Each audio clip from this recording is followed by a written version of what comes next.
Hello बच्चों, कहते हैं जिंदगी में जो दुख देता है वो आपको बेहतर बनाता है और जो आपको सुख देता है वो आगे बढ़ने की प्रेरणा देता है। इसलिए जिंदगी में हर एक मुलाकात का एक उद्देश्य होता है, इसलिए समझते रहिए और निखरते रहिए क्योंकि जिंदगी सीखने की प्रक्रिया है। तो welcome to all of you in Drishti Academy YouTube platform. बच्चों, आप सभी का दृष्टि एकेडमी के इस यूट्यूब प्लेटफॉर्म पे स्वागत है और आज हम एक नए नोटिफिकेशन के साथ आए हैं और ये नोटिफिकेशन है झारखंड में भर्तियों का, क्योंकि हेमंत सोरेन ने भी अपने नए साल के इस अवसर पे सारे बच्चों लोगों के लिए खुशखबरी की लहर लेकर आई है। वो खुशखबरी की लहर है नौकरियों का सिलसिला। तो आप लोग देखेंगे कि क्या क्या नौकरी के सिलसिले आने वाले हैं। सारी चीजों को हम लोग एक ही वीडियोस में पूरा का पूरा क्लियर करने वाले हैं। और ये जो भर्ती के बारे में हम बात कर रहे हैं, ये भर्ती है कक्षपाल का, जो आपको वर्दी की पहचान भी दिलाएगी। तो कक्षपाल की सारी चीजों को, कब से फॉर्म भरे जाएंगे, क्या डेट सीट है, 2025 में भी फॉर्म आए थे, रेगुलर और बैकलॉग वाला जो फॉर्म है क्या है, सारी चीजों को एक ही वीडियो में हम आप लोगों के लिए लेकर आए। यहां पे हम सारी क्वालिफिकेशन, SC ST कैटेगरी के लिए कौन से डॉक्यूमेंट्स होने चाहिए, कास्ट के कौन से सर्टिफिकेट होने चाहिए, रेसिडेंटल कौन सा होना चाहिए, OBC वाले बच्चों के लिए कि झारखंड का स्थानीय कब से होना चाहिए, क्या होना चाहिए, इन सारे चीजों को, और लास्ट में हम पूरे एग्जाम के पैटर्न के बारे में डिस्कस किए हैं, जिसमें हम आप सारे बच्चों के लिए सिलेबस का भी पूरा का पूरा डिस्कशन किए हैं कि सिलेबस में आपका मेरिट कैसे बनेगा। तो सारे बच्चे इन वीडियोस को पूरा देखें ताकि आप लोगों को पूरा का पूरा इस कक्षपाल भर्ती की सारी जानकारी आपको एक ही वीडियोस में मिल जाए और आपको सारी वीडियोस को कहीं खगालने की जरूरत ना पड़े। तो चलिए बताते हैं कि क्या है पूरा का पूरा नोटिफिकेशन। जैसा आप लोग देख रहे हो, झारखंड कक्षपाल भर्ती 2026 में 1733 पोस्ट के लिए निकाली गई वैकेंसी है, जिसमें क्वालिफिकेशन क्या है, फिजिकल टेस्ट क्या है, एग्जाम पैटर्न क्या है, सारी चीजों की जानकारी इसी वीडियोस में आप लोगों को मिलेगी। और अगर आपको मेरी वीडियोस अच्छी लग रही हो तो जरूर हमें लाइक करें और हमें सपोर्ट करें, क्योंकि आपके सपोर्ट के बिना ये सब वीडियोस बना पाना मेरे लिए पॉसिबल नहीं होता। तो चलिए बात करते हैं आगे क्या है पूरा का पूरा। आप देख रहे होंगे कि ये हमारे हेमंत सोरेन जी हैं। इन्होंने नए साल यानी कि 2026 में ही कई सारे वादे कर चुके हैं। कह रहे हैं कि झारखंड में नियुक्तियों भरा साल रहेगा 2026। हेमंत सरकार ने युवाओं के प्रति दोहराई अपनी प्रतिबद्धता। बहुत अच्छी बात है भाई, ऐसा सीएम सबको मिले, है ना। नववर्ष में 50,000 नौकरी देगी सरकार। 50,000 नौकरी अब फिर आप लोगों के लिए मिलेगी, जिनमें से एक नोटिफिकेशन आ चुका है, वो है झारखंड कक्षपाल भर्ती का। क्या है फिर आप देखो, JSSC एंड JPSC से होगी, बहाली होगी, ठीक है। आप लोग पूरा का पूरा यहाँ पे देख सकते हो। फिर प्रमुख पद और परीक्षा की संभावित तिथि क्या क्या है, जैसे प्रशिक्षित माध्यमिक आचार्य जो 1373 पद के लिए है, वो 12 जनवरी 2026 से परीक्षा स्टार्ट होगी। झारखंड तकनीकी विशिष्ट स्नातक योग्यताधारी संयुक्त प्रतियोगिता परीक्षा 2023 जो 790 पद हैं, वहां फरवरी 2026 से एग्जाम स्टार्ट होंगे। विशेष शिक्षा सहायक परीक्षा जो कक्षा 1 से 8 के बीच है, वो लगभग सीट जो है 3451 पद है, जो मार्च 2026 में एग्जाम होंगे। और झारखंड ANM प्रतियोगिता परीक्षा जो 2025 में है, जिसके लिए 3181 पद है, उनकी भी एग्जाम सर 2026 मार्च में होगी। इसके अलावा अगर हम बात करें झारखंड क्षेत्रीय कार्यकर्ता प्रतियोगिता परीक्षा 2025, जिसमें 510 के आसपास पोस्ट हैं, ये फरवरी 2026 में एग्जाम होंगे, ठीक है। सहायक कार्यपाल प्रतियोगिता परीक्षा जो आप देख रहे हो कि शारीरिक दक्षता परीक्षा होगी 2026 फरवरी में, फिर अप्रैल में होगी लिखित परीक्षा। इंटर लेवल का जो फॉर्म निकला था उसका जो एग्जाम होगा 215 पद के लिए, वो फरवरी 2026 में होगा। और इसके अलावा उत्पाद सिपाही प्रतियोगिता परीक्षा जो आप लोग देख रहे हो कि उत्पाद सिपाही का भी फॉर्म बहुत सारे बच्चे भर चुके हैं, और उनका जो एग्जाम होगा, उनका एग्जाम फरवरी 2026 में देखने को मिलेगा। तो ये पूरा का पूरा सौगात पहले ही हेमंत सोरेन जी ने सभी बच्चों के लिए कर दिया। तो बहुत खुशखबरी की बात है कि जो भी बच्चे उत्पाद सिपाही परीक्षा के लिए भी लगे हुए हैं, वो भी इन चीजों की तैयारी पे लग जाएं, अपने लिखित परीक्षा की तैयारी पे लग जाएं, ठीक है। क्या है पूरा का पूरा। अब फिर देखो सर, यहाँ पे 2026 राज्य के लिए होगा सौगातों का सपना, ठीक है। नियुक्तियों का वर्ष होगा 2026। 14,503 पदों पर मिलेगी नौकरी। मार्च तक राज्य को नक्सलवाद से मुक्त करने का भी है लक्ष्य। गांवों को मिलेगा अधिकार, पेशा कानून करेगा सशक्त। राजधानी को मिलेंगे 3 नए फ्लाईओवर, निकाय चुनावों में बदलेगी शहरों की व्यवस्था। रिम्स 2 विश्वस्तरीय अस्पताल का निर्माण कार्य शुरू होगा। रिम्स सदर का बोझ होगा कम, नए मेडिकल कॉलेज खुलेंगे। रिम्स के क्षेत्रीय नेत्र संस्थान से मिलने लगेगी सेवाएं। आप लोग देख रहे हैं बहुत सारी चीजें यहाँ पे होने वाली है नए सालों के साथ। तो आप लोग बताना आप लोगों की क्या राय है, हम आप लोगों की राय जानना चाहेंगे, ठीक है। अब हम बात करते हैं झारखंड कक्षपाल वैकेंसी की 2026 में। इसमें हम लोग समझेंगे कि क्या एलिजिबिलिटी है, इंपॉर्टेंट डेट कौन कौन से, डॉक्यूमेंट्स कौन कौन से चाहिए, कैसे अप्लाई करना है, सारी चीजों को हम लोग एक ही वीडियोज में लेकर आए हैं। तो सारी चीजों को समझेंगे। आप लोग देख रहे होंगे कि हाल फिलहाल में एक नोटिफिकेशन आया था झारखंड कर्मचारी चयन आयोग यानी कि JSSC, जेएसएससी की ओर से इन्होंने कहा था कि भाई झारखंड कक्षपाल प्रतियोगिता परीक्षा जो 2025 में नियमित और बैकलॉग यानी रेगुलर और बैकलॉग के लिए कुछ सीटें हैं जो लगभग 1733 सीट्स के लिए आवेदन मांगे गए हैं, उन्हीं का ये वैकेंसी है। ठीक है, अगर हम देखेंगे तो आवश्यक सूचना यानी कि 2 जनवरी 2026 को एक नोटिस आता है। इस नोटिस में सिंपल मेंशन हो रहा है कि जो कक्षपाल भर्ती के लिए डेट है वो डेट 9 जनवरी 2026 से स्टार्ट होकर 8 फरवरी 2026 तक चलेगी। ठीक है, यानी कि आप लोग 9 जनवरी से अपना फॉर्म भर सकते हो। परीक्षा शुल्क क्या है और परीक्षा शुल्क भुगतान करने तथा फोटो एवं हस्ताक्षर अपलोड करने का पत्र प्रिंट आउट लेने के लिए दिनांक 10 फरवरी 2026 के मध्यरात्रि तक होगा। ठीक है, और 11 फरवरी 2026 से लेकर 13 फरवरी 2026 के मध्य रात्रि तक ऑनलाइन आवेदन पत्र में की गई किसी भी अशुद्ध प्रविष्टि को संशोधित करने के लिए, यानी कि कह रहे हैं कि 11 से 13 के बीच आप जो भी अपडेट करना चाहते हैं, है ना, कुछ करेक्शन करना चाहते हैं तो करेक्शन विंडो यहाँ पे खुले रहेंगे। ठीक है, तो ये सारा का सारा डेट है। आप लोगों को एक डेट याद रखना है, 9 जनवरी से लेकर 8 फरवरी 2026 तक आप लोगों के आवेदन मांगे गए हैं। तो आप लोग उन डेट में यानी कि कोशिश करना कि लास्ट टाइम पे नहीं, पहले ही आप लोग अपना फॉर्म भर लें। ठीक है, क्या है आप लोग देखोगे टोटल वैकेंसी 1733 वैकेंसी है, जिनमें रेगुलर पोस्ट की बात करें तो रेगुलर में मेल के लिए 1634 वैकेंसी है और फीमेल के लिए रेगुलर में 64 वैकेंसी है। ठीक है, और बैकलॉग की बात करें तो बैकलॉग में मेल के लिए 19 है और फीमेल के लिए 16। तो ओवरऑल टोटल का अगर हम लोग ऐड करें तो टोटल 1733 वैकेंसी है जो आप लोगों के लिए आवेदन मांगे गए हैं। एग्जाम फी की बारे में बात करें तो एग्जाम फी 100 रुपए जनरल या ओबीसी या ईडब्ल्यूएस के लिए मांगे गए हैं, 50 रुपये एससी एसटी के लोगों के लिए रहेंगे। पर इनके लिए झारखंड आप लोगों को एससी एसटी जो कैटेगरी सर्टिफिकेट होते हैं वो दिखाना होगा। आगे कहेंगे क्वालिफिकेशन की, तो क्वालिफिकेशन जो मिनिमम होंगी वो 10th पास मांगी गई है। ठीक है, सैलरी की बात करें सर, नौकरी जब करेंगे तो उसकी सैलरी क्या होगी, तो 19,900 से लेकर 63,200 इनके भी सैलरी रहने वाली है। तो ये सैलरी आप लोगों की रहेगी। ठीक है, कक्षपाल की बात करें तो कक्षपाल में कई सारे टेस्ट होने वाले हैं, जिसमें सबसे पहला जो टेस्ट होगा वो होता है फिजिकल स्टैंडर्ड टेस्ट। तो फिजिकल स्टैंडर्ड टेस्ट का मतलब क्या होता है, शारीरिक मापदंड, जिसमें पुरुष के लिए बात करें, मेल के लिए बात करें तो जनरल या ओबीसी कैटेगरी के बच्चों की जो हाइट होगी वो 160 सेंटीमीटर होनी चाहिए और सीना जो उनका चेस्ट होगा वो चेस्ट सर फुलाकर यानी कि एक्सपेंड कर 81 सेंटीमीटर मिनिमम होनी चाहिए। ठीक है, और एससी एसटी कैटेगरी के जो बच्चे होंगे उनकी मिनिमम हाइट 155 सेंटीमीटर होनी चाहिए या इससे ज्यादा होनी चाहिए। और सीना यानी कि चेस्ट को एक्सपेंड कितना करना है, 79 मिनिमम सेंटीमीटर है, कितना एक्सपेंड होना ही चाहिए और इससे ज्यादा होगा तो भी कोई दिक्कत की बात नहीं है। महिला की बात करें यानी कि जितने भी फीमेल्स होते हैं सारे कैटेगरीज के लिए उनकी जो हाइट होनी चाहिए वो हाइट 148 सेंटीमीटर होनी चाहिए मिनिमम। ठीक है, और यहाँ पे ऐसा कोई मापदंड नहीं है। आगे बात करेंगे पीईटी यानी कि फिजिकल इफिशिएंसी टेस्ट। अब आप लोगों की शारीरिक दक्षता परीक्षा होगी, जिसमें पुरुष यानी कि जितने भी मेल बॉयज होंगे, जितने भी लड़के होंगे, उनको 1 मील की दूरी, आप लोग जानते हो 1 मील की दूरी लगभग 1600 मीटर की होती है, यानी कि 1.6 किलोमीटर। तो 1.6 किलोमीटर की जो दूरी होगी वो 6 मिनट में पूरी करनी है और जितनी भी फीमेल्स होगी उनको 1 मील यानी कि 1600 मीटर 1.6 किलोमीटर की दूरी 10 मिनट में क्या करनी होगी, कंप्लीट करनी होगी। ठीक है, इसके अलावा एज लिमिट की बात करें तो आप लोग देख रहे हो अलग अलग कैटेगरी के एज लिमिट अलग अलग दिए गए हैं। जनरल ओबीसी के लिए, अन्य अभ्यर्थियों के लिए 25 एज होनी चाहिए। ठीक है, गृह रक्षक के लिए 30 होनी चाहिए, भूतपूर्व सैनिक के लिए 45 एंड सहायक पुलिस के लिए 35। ओबीसी के लिए बात करें तो 27 होनी चाहिए पुरुषों के लिए, जनरल ईडब्ल्यूएस और ओबीसी महिलाओं के लिए 28 होनी चाहिए, एससी एसटी पुरुष और महिला के लिए 30 होनी चाहिए। तो ये अन्य अभ्यर्थियों के लिए कैटेगरी है। गृह रक्षक की बात करें तो जनरल ईडब्ल्यूएस में 30 होनी चाहिए, ओबीसी वाले बच्चों के लिए 32 होनी चाहिए, जनरल ईडब्ल्यूएस ओबीसी महिलाओं के लिए 33 होनी चाहिए और एससी एसटी कैटेगरी पुरुष और महिलाओं के लिए 35 होनी चाहिए। तो आप लोग ये एज कैटेगरी है, एज कैटेगरी आप लोग देख सकते हो। इसके बाद करेंगे कि सर आरक्षण यानी कि रिजर्वेशन किनको किनको मिलेगा। तो आप लोग याद रखना जो रेसिडेंटल सर्टिफिकेट होगा वो रेसिडेंटल सर्टिफिकेट 19/7/2019 के डेट का या फिर इसके बाद के डेट का सीओ ऑफिसर यानी कि सर्कल ऑफिसर जिसे अंचल अधिकारी बोलते हैं उनका होना चाहिए।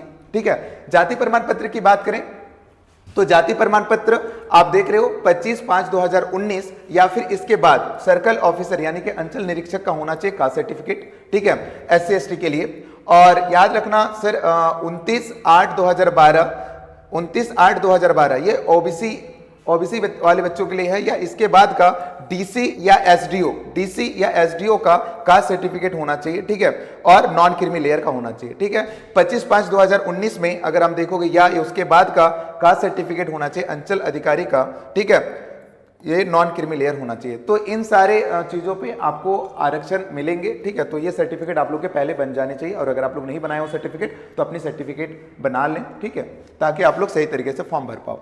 अब क्या कहेंगे कि सिलेक्शन प्रोसेस क्या होगा सर? तो आप लोगों की सिलेक्शन प्रोसेस 3 स्टेप में होंगे। पहला स्टेप जो होगा फिजिकल स्टैंडर्ड टेस्ट, ठीक है। फिजिकल स्टैंडर्ड टेस्ट में बोलेंगे तो यानी कि आपकी हाइट और जो चेस्ट एक्सपेंड हो रहा है उनका माप लिया जाएगा, जिसे स्टैंडर्ड टेस्ट बोलेंगे। फिजिकल एफिशिएंसी टेस्ट जिसमें आपको रनिंग करवाई जाएगी। फिर होगा आपका एग्जाम जिसे कहते हैं ओएमआर बेस्ड एग्जाम। तो सर ये एक तरीके का ऑफलाइन या फिजिकल एग्जाम होने वाले हैं। और लास्ट में होगा मेडिकल टेस्ट, यानी कि आपका मेडिकल टेस्ट होगा, फिर डॉक्यूमेंट वेरिफिकेशन, फिर आपको जॉब मिलेगी, ठीक है। आगे बात करेंगे सर ओएमआर बेस्ड एग्जाम कैसे होंगे, जैसे फिजिकल स्टैंडर्ड टेस्ट और फिजिकल एफिशिएंसी टेस्ट के बारे में हम आप लोगों को सारी चीजें बता चुके हैं। अब आ रहा है ओएमआर बेस्ड टेस्ट। तो आप लोग याद रखना ओएमआर बेस्ड टेस्ट में आपको 3 पेपर देने होंगे और हर एक पेपर 2 घंटे का होगा। पहला पेपर जो होगा उसे लैंग्वेज पेपर बोलेंगे। इस लैंग्वेज पेपर में 2 लैंग्वेज आप लोग को देखने को मिलेंगे, हिंदी लैंग्वेज और इंग्लिश लैंग्वेज। हिंदी लैंग्वेज से 80 क्वेश्चंस और इंग्लिश लैंग्वेज से 40 क्वेश्चंस मिलेंगे, टोटल 120 क्वेश्चंस मिलेंगे, ठीक है। इनमें 30% मार्क्स लाना अनिवार्य है, ठीक है। अगर आप नहीं ला रहे हो तो आप इस पेपर में फेल हो जाओगे, और इस पेपर में फेल होने पर ये दोनों पेपर चेक नहीं होंगे। तो फर्स्ट पेपर क्वालिफाइंग नेचर का होगा, तो इसमें आपको पास करना ही करना है, ठीक है। बात करेंगे पेपर 2 की, तो पेपर 2 भी 2 घंटे का होगा। इसे रीजनल लैंग्वेज, तो बहुत सारे बच्चे अलग अलग रीजनल लैंग्वेज से आते हैं, जैसे कुड़माली, खोटा, पंचपरगनिया, संथाली, ठीक है, कुड़ुक। तो इन सारे लैंग्वेज में जो भी बच्चे जिस भी लैंग्वेज को चूज कर रहे हैं उस लैंग्वेज के अकॉर्डिंग अपनी पढ़ाई करेंगे। यहाँ पे टोटल 100 क्वेश्चंस पूछे जाएंगे, जिनका टाइम पीरियड 2 घंटे का होगा। अगला है पेपर 3। पेपर 3 को जीएस पेपर, जो 2 घंटे का होगा। इसमें आपको मेनली 4 सेक्शन देखने को मिलेंगे। पहला सेक्शन होगा जनरल स्टडीज, यानी कि सामान्य अध्ययन का, जिसमें 40 क्वेश्चन होंगे। झारखंड की बात करें तो झारखंड में 50 क्वेश्चन होंगे। मैथ की बात करें तो मैथ में 10 क्वेश्चन होंगे और साइंस में 20 क्वेश्चन होंगे। टोटल 120 क्वेश्चन होंगे। तो याद रखना आपका जो मेरिट बनेगा इन्हीं 2 पेपर से मेरिट बनेगा। ये क्वालिफाइंग नेचर का है, ये आपके मेरिट लिस्ट में पार्टिसिपेट नहीं करेगा, बट हाँ क्वालिफाई करना बहुत इंपॉर्टेंट है, क्योंकि अगर ये क्वालिफाई नहीं करेंगे तो ये दोनों पेपर चेक नहीं होंगे, ठीक है। अब बात करेंगे सर पेपर 1 में लैंग्वेज में कैसा सिलेबस रहेगा। तो याद रखना हिंदी में 2 ही चीजें होती है, एक होता है कॉम्प्रिहेंशन जिसे अनुच्छेद बोलते हैं, और दूसरा होता है ग्रामर यानी कि व्याकरण बोलते हैं। अनुच्छेद से 20 क्वेश्चन और व्याकरण से 40 क्वेश्चन, टोटल 80 क्वेश्चन। तो अगर आप लोग हिंदी ग्रामर बहुत अच्छे से पढ़ लेते हो तो एग्जाम बहुत अच्छे से क्रैक हो जाएगा। अनुच्छेद वाला प्रश्न होता है, पैराग्राफ देखकर आंसर लिखना है, ठीक है। इंग्लिश की बात करें तो इंग्लिश में भी पैराग्राफ होंगे और ग्रामर होगा, ठीक है। पैराग्राफ बोले तो सर यहाँ पे कॉम्प्रिहेंशन होंगे, ठीक है, अनुच्छेद टाइप का होगा। तो अनुच्छेद में 20 क्वेश्चन होंगे और ग्रामर में 20 क्वेश्चन, टोटल 40 क्वेश्चन होंगे, और इन 40 क्वेश्चन को आपको अच्छे से अटेम्प्ट करना है। अगर हम बात करेंगे पेपर 3 की, तो पेपर 3 में 4 सेक्शन है। मेनली सेक्शन अगर हम देखेंगे जीएस और झारखंड का, जहां पे आपके टोटल 90 क्वेश्चंस पूछे जा रहे हैं। कितने क्वेश्चंस पूछे जा रहे हैं? 90। तो ध्यान रखना आपको जीएस और झारखंड बहुत अच्छे से करना है। अगर इन दोनों पेपर को अगर आप अच्छे से कर लेते हो तो एग्जाम आप लोगों का क्रैक हो जाएगा। सेकंड, आपको मैथ एंड साइंस पे भी ध्यान देना है, क्योंकि याद रखना हर एक चीजों पर हमें वेटेज देखना है और हर एक पेपर में मेरा वर्क होना चाहिए, ठीक है, मेरी प्रिपरेशन होनी चाहिए। क्या है जीएस में? तो जीएस में सबसे पहला जो ध्यान देना है वो है करंट अफेयर्स का, ठीक है। तो करंट अफेयर्स में क्या देखेंगे सर? नेशनल का करंट देखेंगे जो अभी इवेंट पे चल रहा है, और साथ ही साथ झारखंड स्टेट का जो इंपॉर्टेंट करंट है उनको भी देखना है, क्योंकि झारखंड के इंपॉर्टेंट करंट को नहीं छोड़ सकते। अवार्ड्स वाले क्वेश्चंस पूछे जाते हैं कि अभी झारखंड को लेकर या फिर नेशनल को लेकर कोई इंपॉर्टेंट अवार्ड्स किन्हीं को मिले हैं, तो अवार्ड्स के बारे में देखना। स्पोर्ट्स के बारे में देखना कि नहीं स्पोर्ट्स में कोई जुड़ा हुआ है, कौन सा खिलाड़ी किसी स्पोर्ट्स से जुड़ा हुआ है, ऐसे क्वेश्चंस रहते हैं। लैंग्वेज यानी कि भारत की लैंग्वेज की बात करें तो बहुत सारे लैंग्वेज होते हैं, मैथिली है ना, तो कई सारे लैंग्वेज के बारे में पूछा जाता है कि कौन सा लैंग्वेज कहाँ पे बोला जाता है, मगही, ठीक है। तो इस तरह के लैंग्वेज से क्वेश्चन आते हैं। पुस्तक, बहुत सारे इंपॉर्टेंट पुस्तक होते हैं, जैसे कि पंचतंत्र किसने लिखी थी, ठीक है। तो कई सारे पुस्तक के बारे में पूछा जाता है। लिपि की बात करें तो लिपि भी बहुत सारे होते हैं, जैसे हिंदी की लिपि देवनागरी होती है, ठीक है, पंजाबी लिपि गुरुमुखी होती है। तो कई सारे चीजों पर यहाँ पे पूछा जाता है, ठीक है। राजधानी की बात करें तो राज्य की राजधानी यानी कि स्टेट की राजधानी और कई सारे देशों की राजधानी पूछी जाती है। करेंसी के बारे में क्वेश्चंस होते हैं, खेल खिलाड़ी से क्वेश्चंस होते हैं, इंपॉर्टेंट इवेंट जो चल रहे हैं, ठीक है, कोई सम्मेलन हो रहा है तो सम्मेलन कहाँ हो रहा है, कब हो रहा है, तो इन सारे इवेंट से भी क्वेश्चंस होते हैं। हिस्ट्री की बात करें तो हिस्ट्री बहुत बड़ा ब्रॉड व्यू है, तो अगर आप देखोगे हिस्ट्री में भी कुछ सिलेक्टेड टॉपिक आते हैं जिससे हम लोग स्टैटिक पोर्शन में भी पढ़ेंगे, ठीक है, तो स्टैटिक पोर्शन पे ध्यान देना है। पॉलिटी की बात करें तो पॉलिटी में मेनली अगर हम देखें तो नगर पालिका, पंचायती राज वाले सेक्शन को सबसे पहला प्रायोरिटी रखना है, ठीक है। इसके अलावा पॉलिटी में सबसे इंपॉर्टेंट जो टॉपिक है वो है फंडामेंटल राइट यानी कि मौलिक अधिकार, फंडामेंटल ड्यूटीज यानी कि मौलिक कर्तव्य, डीपीएसपी यानी कि राज्य के नीति निर्देशक तत्व, इन सारे टॉपिक को सबसे पहला सेक्शन पे ध्यान रखना, फिर हम लोग पढ़ेंगे कि मुख्यमंत्री के कौन कौन से आर्टिकल्स हैं, प्रेसिडेंट के लिए कौन से आर्टिकल्स हैं, है ना, प्राइम मिनिस्टर के लिए कौन कौन से आर्टिकल्स हैं, तो इन सारी चीज़ों को पढ़ना है। फिर हमें देखना है कल्चर के बारे में। अगर हम झारखंड स्टेट का एग्जाम दे रहे हैं तो झारखंड के कल्चर को बहुत अच्छे से समझना है कि झारखंड में कैसा कल्चर है, ठीक है, झारखंड में कौन कौन सा त्यौहार मनाया जाता है, पर्व त्यौहार कौन सा है, उन पर्व त्यौहार में कौन कौन से वाद्य यंत्रों का यूज किया जाता है, तो ऐसे कल्चर वाले रिलेटेड क्वेश्चन होते हैं। ज्योग्राफी की बात करें तो याद रखना झारखंड अपनी ज्योग्राफी के लिए फेमस है, क्योंकि झारखंड की ज्योग्राफी अनदर स्टेट के ज्योग्राफी से काफी अलग है, इसलिए झारखंड हमें एक अलग राज्य की तरीके से देखने को मिलता है, ठीक है। तो झारखंड की ज्योग्राफी के क्या क्या विशेषताएं, उन सारी चीजों को पढ़ना है। एनवायरमेंट से रिलेटेड, क्योंकि झारखंड है तो झारखंड जाना जाता है झाड़ियों के प्रदेश के कारण से। तो झाड़ियों का प्रदेश क्यों? क्योंकि सर यहाँ का एनवायरमेंट ही इसे अपना खास बनाता है, ठीक है। आप देखोगे झारखंड में नेतरहाट बहुत सारे बच्चे न्यू ईयर प्लान करने के लिए नेतरहाट जाते हैं, ठीक है। तो कई सारे हम लोगों को जो क्या बोलते हैं टूरिस्ट प्लेस, तो वो टूरिस्ट प्लेस हम लोग को एनवायरमेंट में देखने को मिलता है। मैक्सिमम हमारे टूरिस्ट प्लेस एनवायरमेंट से रिलेटेड होते हैं, ठीक है। एग्रीकल्चर की बात करें तो एग्रीकल्चर से बहुत सारे क्वेश्चन पूछे जाते हैं, जैसे कि रबी फसल कौन सा होता है, खरीफ फसल कौन सा होता है, ठीक है। पीआर यानी कि पंचायती राज वाले क्वेश्चन पूछे जाते हैं, और झारखंड की जानकारी नॉर्मल चीजों पर होनी चाहिए। तो ये सारे टॉपिक आपको 40 क्वेश्चन में बहुत अच्छा स्कोर करने में हेल्प करेगा। दूसरा आता है सर झारखंड, वो हम अगली स्लाइड में देखेंगे। पर मैथ की बात करें तो मैथ 10th लेवल के क्वेश्चन पूछे जाते हैं, जो हालांकि अगर आप लोग अच्छे से बहुत ही नॉर्मल मैथ के क्वेश्चंस आते हैं, तो अगर परसेंटेज की बात करें, रेशियो प्रोपोर्शन की बात करें, एवरेज की बात करें, एज वाले क्वेश्चंस, ठीक है, तो इन नॉर्मल सिंप्लीफिकेशन वाले क्वेश्चंस को अच्छे से कर लिया जाए, एसआई सीआई वाले क्वेश्चंस को अच्छे से कर लिया जाए, तो मैथ में भी आप अच्छा स्कोर कर सकते हो। बाकी साइंस की बात करें तो साइंस में हमें नॉर्मल साइंस पता होना चाहिए, जो 10th लेवल तक का होता है। फिजिक्स, केमिस्ट्री, बायोलॉजी के बहुत नॉर्मल क्वेश्चन आते हैं, जैसे कि बल का मात्रक क्या होता है, ठीक है, लंबाई पूछा जाता है, चाल का ऐसा यूनिट क्या होता है, तो ये सारे चीजों के क्वेश्चंस आप लोगों को यहाँ पे देखने को मिलेंगे। केमिस्ट्री की बात करें तो केमिस्ट्री में बहुत सारे क्वेश्चंस होते हैं, पूछा जाएगा कि अम्ल यानी कि एसिड का पीएच वैल्यू क्या होता है, 7 से कम 7 से ज्यादा, अगर 7 हो जाएगा तो उसका पीएच वैल्यू क्या होगा, 7 से ज्यादा होगा तो पीएच वैल्यू क्या होगा। तो इस तरीके से क्वेश्चन आपको केमिस्ट्री में देखने को मिलेंगे। बायो में भी बहुत नॉर्मल क्वेश्चन आते हैं, जैसे कि कोशिका बिजली घर power house of the cell किसको बोलते हैं, माइटोकॉन्ड्रिया को बोलते हैं। तो इस तरह के क्वेश्चंस आप लोगों को यहाँ पे देखने को मिलेंगे। काफी वन लाइनर होते हैं, अगर आप लोग बताना कि वन लाइनर वाले टॉपिक आप लोगों को यूट्यूब पे चाहिए तो हम वो चीजें आप लोगों के लिए बनाकर लाएंगे। बट आप लोगों के कमेंट की रिक्वायरमेंट मुझे रहेगी, अगर आप लोग कमेंट करोगे तो ऐसे वीडियोज आप लोगों के लिए बहुत बखूबी लेकर आएंगे, ठीक है।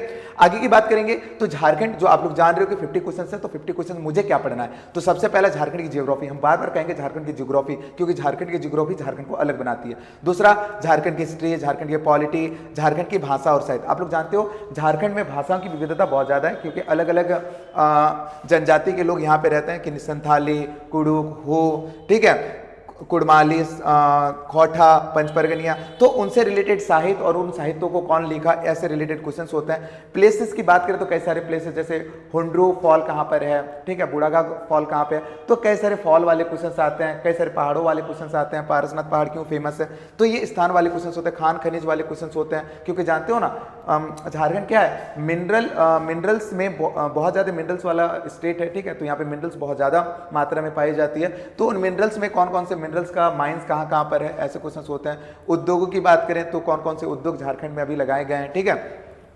राष्ट्रीय आंदोलन का झारखंड में योगदान, आप लोग जान रहे हो कि हम जो थे पहले गुलाम हुआ करते थे, तो फिर हमें आज़ादी मिली, तो आज़ादी मिलने से पहले अगर हम लोग गुलाम थे तो वो गुलामी ठीक हुई, तो उसके लिए कौन कौन से झारखंड के कौन कौन से लोग इन आंदोलनों में सहयोग किए और आंदोलन से हमें आज़ादी मिली। तो तिलका मांझी, आप लोग देखे होंगे, बिरसा मुंडा, तो इनसे उन सारे पर्सनैलिटीज को यहाँ पे पढ़ना है। विकास योजनाएं, काफी सारी विकास योजनाएं झारखंड में भी चलती है, जैसे कि अभी एक योजना चल रहा है विकास को लेकर ही, जिसमें हम लोग करते हैं ना मैया सम्मान योजना। तो मैया सम्मान योजना क्या है, इसमें झारखंड कितनी राशि जितनी भी महिलाएं हैं और किन महिलाओं को दिया जा रहा है, तो ऐसे रिलेटेड क्वेश्चंस पूछे जाते हैं। और ये कब स्टार्ट हुआ था, ऐसे क्वेश्चंस, ये क्या है, विकास योजना है, महिलाओं को सशक्त करने के लिए निकाली गई एक योजना है। आप लोग बताना आप लोग को क्या लगता है कि योजना है क्या, ऐसे भी पुरुषों के लिए भी विकास योजनाएं होनी चाहिए, आप लोग बताइएगा, ठीक है।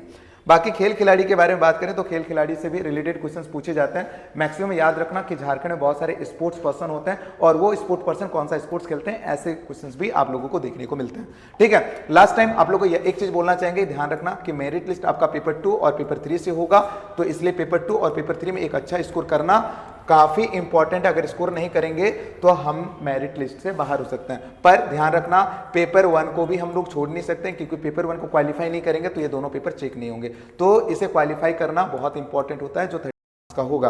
साथ ही साथ आप लोग के लिए एक अच्छा सा मैसेज है कि हमारे यहाँ पे 12 जनवरी से एक नया बैच स्टार्ट हो रहा है, जिसमें हम लोग एक्साइज कांस्टेबल, फील्ड वर्कर और कक्षपाल परीक्षा भर्ती को लेकर काफ़ी एक डेडिकेटेड बैच स्टार्ट कर रहे हैं 12 जनवरी से। तो अगर आप लोगों को कोई भी जो बोकारो के आसपास है जिन्हें प्रिपरेशन करने में प्रॉब्लम हो रही है, वो ऑफलाइन बैच में जुड़कर अपनी प्रिपरेशन को मजबूती देना चाहते हैं और इस बार के एग्जाम में करो या मरो के तरीके से एग्जाम को क्रैक करना चाहते हैं, तो वो हमारे इस दिए गए नंबर पर कॉल कर सकते हैं। और अगर बोकारो के आसपास हैं तो हमारे इस एकेडमी में आकर आप अपनी जो भी क्वायरीज हैं उनको क्लियर कर सकते हैं। तो आपको अगर ये वीडियोस बहुत ज़्यादा हेल्पफुल रहेगी तो आप मुझे जरूर सपोर्ट करें, ठीक है, कमेंट करें और लाइक करें। साथ ही साथ आप सभी का ये इतना सारा समय देने के लिए मेरे तहे दिल से आप सभी बच्चों लोगों का धन्यवाद। Thank you to all of you.